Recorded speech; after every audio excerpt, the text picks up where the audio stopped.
Ça, c'est aussi quelque chose dont j'aurais aimé qu'on parle dans cette campagne électorale, parce que Mossoul, c'est l'épicentre du terrorisme. C'est l'un des épicentres avec Raqqa de cette vague islamiste mondiale, djihadiste, dont il y a des émules en France. Il y a des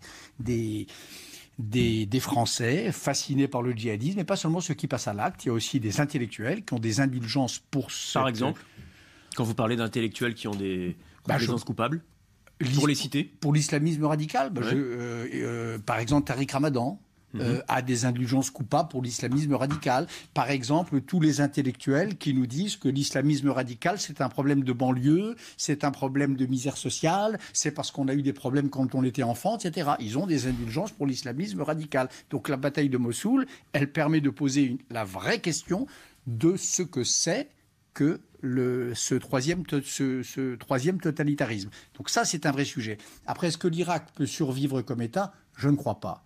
Et ceux qui le croient peut-être encore moins que moi, ce sont les Kurdes d'Irak qui ont payé un prix immense pour nous défendre, pour défendre la liberté, mettons, et qui, depuis un siècle, attendent du monde et de l'Occident en particulier qu'il tienne ses promesses, c'est-à-dire qu'il leur donne l'État. La partition est souhaitable. Oui, bien sûr. La partition sera... Parce que c'est toujours la question, dans ces histoires-là. Est-ce que la partition sera une source de désordre supplémentaire ou est-ce que ce sera un élément de stabilité ? En l'occurrence, ça sera un élément de stabilité. Pour une raison très simple. Le jour où on aura un Kurdistan laïque, démocratique, ami de la démocratie dans cette région du monde, eh bien, ça sera un pôle d'équilibre dans une région vouée à toutes les convulsions que nous savons.